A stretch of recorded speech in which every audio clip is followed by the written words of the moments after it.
Hello ladies and gentlemen, and welcome to the Turning Point Predictions. Now as you can see, this is not the same type of camera I've been using before. Hang on a minute. Sorry, I'm still trying to get used to how to set this camera so it can work. You see, my original camera, which is this lovely puppy right here, died. It can still do pictures, but it can't do video. It really wasn't designed to do video constantly, and I kind of pushed it a little too hard. So it finally gave out on me, and it only can do pictures now. Won't save anything. So I had to go out and get a new camera, and that's the reason why the Impact Go Home show was not recorded and reviewed. So what we're going to do here, we're going to do our predictions. Now I'm going to say clearly that this is not a standard arrangement of the card, for the simple fact of what happened with Hell in a Cell last month for WWE. I have this very weird feeling that they're not going to follow the standard type of structure they do for the card. So I'm going to be doing these out of order. But honestly, if they do it weirdly like the WWE did, they may do something like this. So the first match, number 1, will be the TV title, Joe versus Magnus. Who do I believe is going to win this match? I believe it's going to be Joe. I do not believe Magnus will win this because Joe has been structured so well right now. I do not believe that he's going to be just removed from it. Simple as that. Unless Magnus does something really dirty and shady, that is the only way he's going to win. Because I don't think he will. Also because, let's be honest here, Magnus has not been really prominently featured properly. And he has not been allowed to get over with a lot of heel heat. He hasn't. They tried, but they just haven't done enough. They have not packaged him well, but he has a lot of good tools to do the job to be a great wrestler. Hopefully after this, we'll see more from Magnus. They'll give him more to do, but it could be a possibility that after this is over with Joe, Magnus, if they're not going to have him continue bother with Joe, he's going to disappear for a while. And just in case, if he does win, I would not be upset about it. I'd actually be very intrigued to find out what is he going to be doing. How are they going to package him? I would be surprised about that. Next, X Division match. Now, I thought originally when I saw Impact, like I said, I could not record my review of it because of my camera. I thought Hogan said that Joey Ryan was not going to get a shot. But when you look on the website, it says the X Division Championship. So he's getting his shot. Now, supposedly, Matt Morgan's not allowed there. Oh, sorry. He won't be at ringside, supposedly. Now, how do I feel about this? Do I believe RVD is going to lose this? No.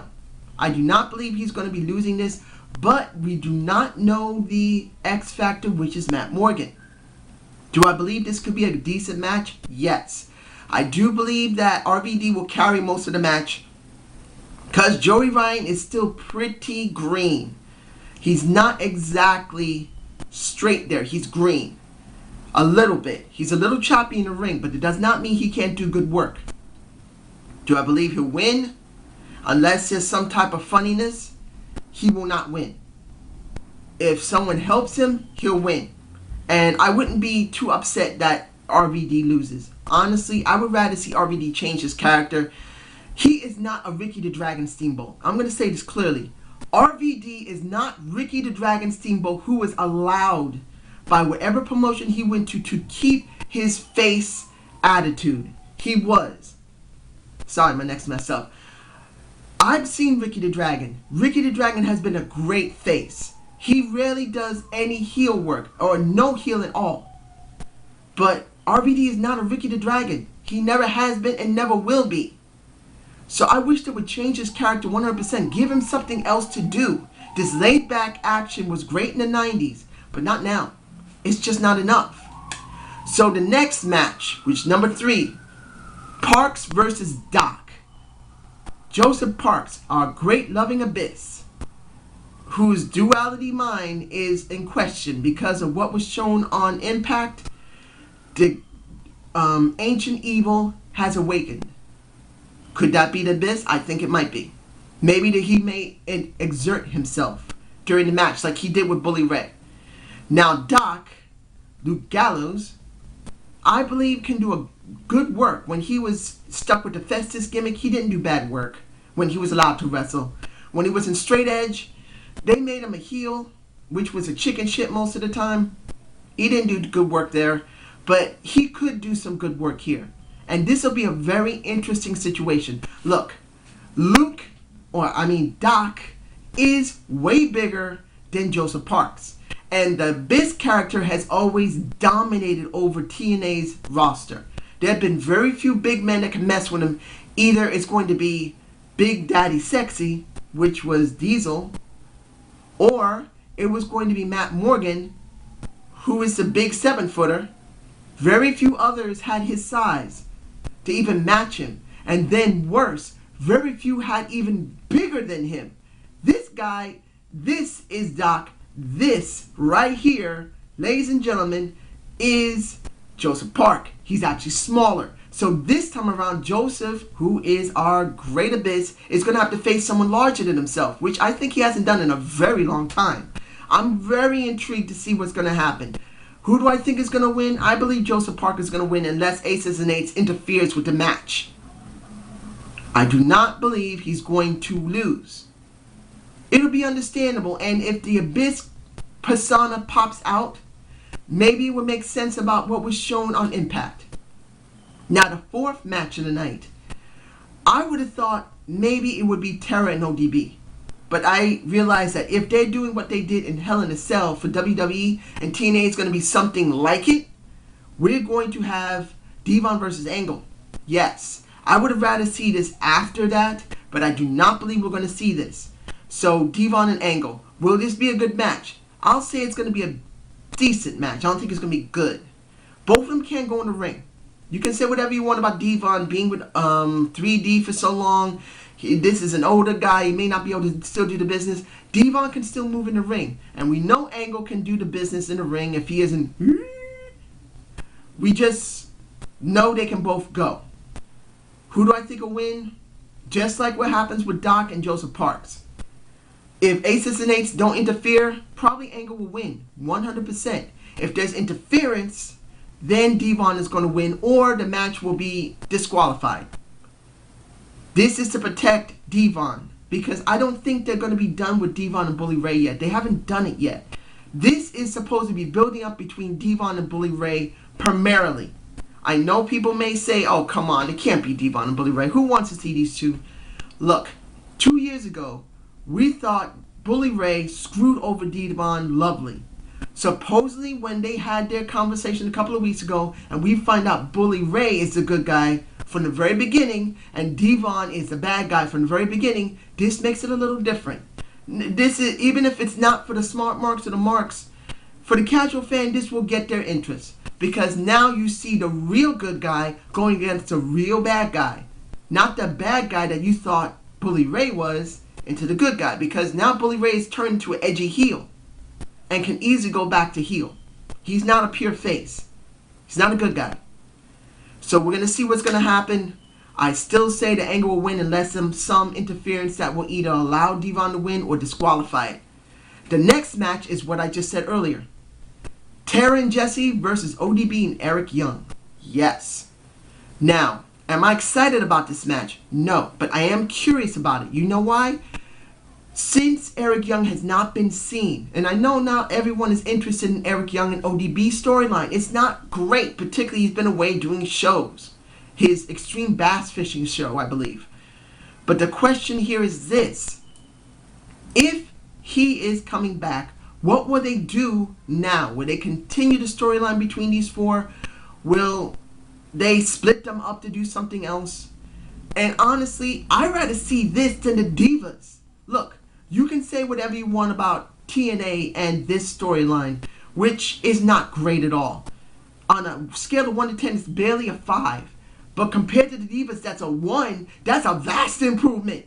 We got a vastly more interesting storyline with something there that's funny than we have with the Divas that has almost no interest. Even if they do good matches with the Divas from now on, there's barely any interest because there's been such bad booking. So I'm intrigued to see this match. Who do I believe is going to win? Probably Eric Young and ODB. That's what I believe. I'm going to leave it at that. The next will be the number one contender match. Styles, Rude, and Storm. Here we go. I'm going to say who is the one that's going to lose this and wait until Bound for Glory 2013. Robert Roode. And I'm sure everyone's going to say, no. Robert Roode is not going to lose this. I believe he will. And this is how I feel about it. James Storm and Robert Roode is not over yet. They're not finished. For one simple reason. The simple reason is that they need a I Quit match. They have not done one yet. A last man standing match is not enough. It's not. Falls count anywhere, not enough. No holds barred, not enough. We need a I Quit match. This is what's going to put them over the top. This is what's going to make this make them done. And what happens after that is a question mark. I do have some ideas and I'll mention doing another match. But I believe Rude will be left for 2013 because I do not believe James Storm is going to win this. The person that will win this is AJ Styles. For the simple fact, if James Storm wins and goes face Hardy, it would make sense to say that he is going to be interfered with by Robert Roode. Yes, but there's a good possibility that Hulk Hogan's going to bar Robert Roode from the match. I believe he'll probably do that. So the question is going to be, how then is James Storm going to lose? And will he turn heel afterward? I don't believe he'll turn heel. But I do believe that if this goes down the way I'm seeing it, have AJ Styles win the match, then have Robert Roode and James Storm go off by Genesis. I don't think the next, I think it's Last Resolution for the next pay-per-view. I'm sorry if I'm wrong about it. I know I botched a lot of pay-per-view names. I'm very sorry. Sometimes I tend to forget. But I believe that's the next one before Genesis. And if it is, the best option would be a I Quit match. If they have in one of those two pay-per-views, it would make sense. They need to end the feud because it'll just continue. Now we're going to have the Tag Team Championship. We're going to have Chavo and Superman versus Kaz and Daniels. I don't believe Kaz and Daniels are going to win this, but I wouldn't mind them if they did. But I do believe the reason why Chavo and Superman are still allowed to win this and keep the belts for a while is to present Chavo. Chavo can make a great mid-card champion. No problem. I don't believe they're going to let him stay mid-card for long. I do believe they're going to push him into the world title picture eventually. He's going to be pushed there. Unlike in WWE where he didn't really get very far with that. Cruiserweight, yeah, he's done it. Tag teams, yeah. I think he did Intercontinental US Championship, yes. But world title, I'm sure Chavo made sure when he came into TNA, I want a shot at least once at the World Championship. I don't want a mid-card belt. I want a World Championship belt. So I believe this is to help the people get over with Chavo. So he will be more interesting. The people are going to want him. And when he wins, he'll win. But right now, they need to prominently feature him as a singles competitor. He may not get enough over. He needs a sidekick, which is Superman. That's the reason why Superman doesn't talk. That's what happened with Mexican America with Superman. It was Anarchia that was supposed to get over. But it didn't work because Anarchia just didn't have anything. He just didn't have any of the 5 tools completely. He just never had good mic skills. He didn't have very good work in the ring. It was mostly Superman that did the work. And that's the reason why Mexican America, in my humble opinion, just fell apart. If Anarchia had upped his game, I'm sure that Mexican America would still be in existence right now. But it isn't.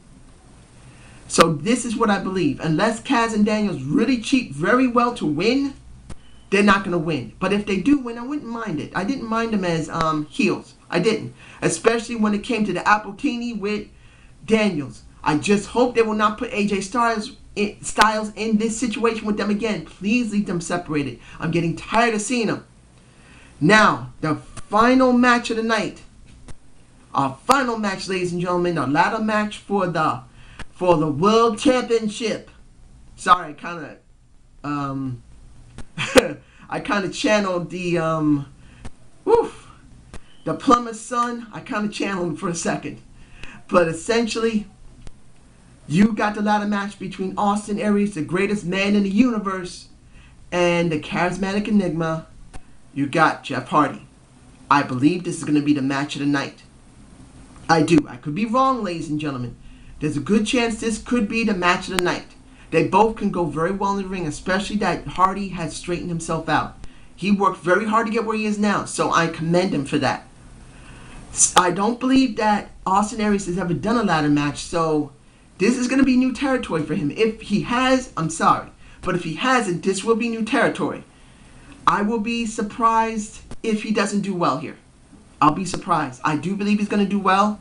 I don't believe Hardy's going to lose this. But if he does, I wouldn't mind Austin Aries winning. I do like Austin Aries a lot. I do still believe he's better as an edgy face than he is as a heel. Doesn't mean he doesn't do good heel work. He does. He does very good heel work. The people have been getting a lot of heat for him. But I do believe he's better as an edgy face. That's what I believe. That's how people liked him. That's how he should be. But if, as it is, this is what we got. So, well, I already said who's going to win, what's going to happen. So, how do I rate this pay-per-view? What do I believe it might be before I actually see it? This might actually be a solid B show. I'm not saying it's going to be a very great show, but it's going to be good, solid. If it's under a B, that means something stupid happened. Now, this position in the cards might be one of them. I'm not totally sure this is going to happen. I hope it doesn't, because even though it sounds like it would make some sense, the structure isn't that great. I'm just going by what the WWE last did, and I'm hoping TNA does not do this. But if they do this, as long as they keep everything good, focused, do backstage interviews. They need to do backstage interviews, and I want to see Christy Hemme at least interview one of the champions afterward. It doesn't matter if it's X Division, TV title, tag team titles, world title. Even what's going on with the knockouts. I'd rather see an interview after the match and an interview before the match. If they continue doing interviews, it will make it more interesting. Compared to the WWE, they barely do any interviews at the backstages and just let it happen. So I hope this happens. So I hope you like the Zane's View. Subscribe and comment. As you can see, like I say again, this is a new camera, and I'm sorry if the lighting is not that good. One person on one of my videos said, hey, get some better technology. Look, if anyone's seen this and doesn't like the quality, I am on workman's compensation. I'm injured. I have to walk with a cane. Unfortunately, I don't have a lot of money. If you don't have enough money even to, most of the time, take a cab or a taxi in New York City or bus, sometimes you gotta walk because you're not fully considered disabled, because they need paperwork for you to be considered disabled to get like accessoride in some places. You gotta work with what you got.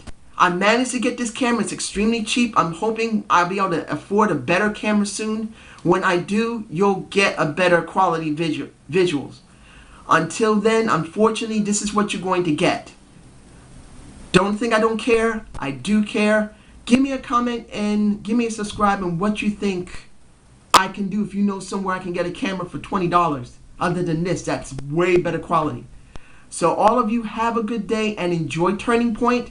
I will be seeing you after the thing's over.